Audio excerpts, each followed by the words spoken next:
Bonjour à tous, de retour dans votre rubrique hebdomadaire La pensée démasquée.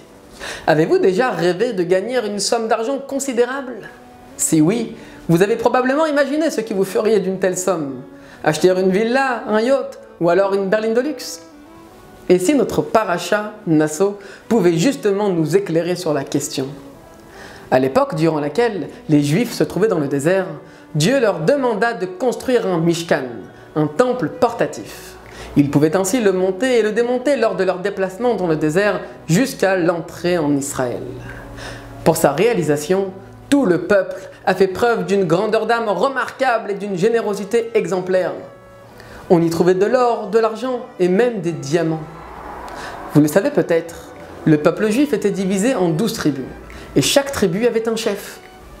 L'offrande de ces derniers consistait à fournir des chariots destinés à transporter les éléments et ustensiles du Mishkan vers l'escale suivante.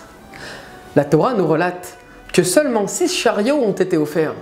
Mais pourquoi 6 chariots alors qu'ils étaient 12? Pourquoi pas 12, soit un pour chaque chef de tribu? D'autant que ces matériaux étaient particulièrement lourds et très volumineux. Un soupçon de petitesse ou de mesquinerie serait inconcevable. En réalité, se cache ici un enseignement fondamental que nous délivre le Rabbi. En effet, tout ce qu'Hachem a créé sur terre a une utilité très précise et un objectif qui se doit d'être atteint de manière optimale.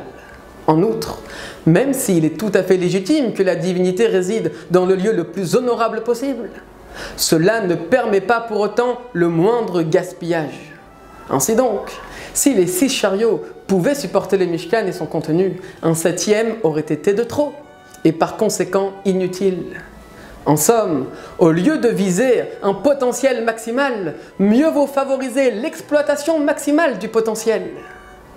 Dieu a donné à chacun d'entre nous des qualités, des facultés. Efforçons-nous d'exploiter toutes nos ressources au maximum, car c'est notre rôle à tous, et il en va de la réussite de notre mission. Shabbat Shalom et à la semaine prochaine.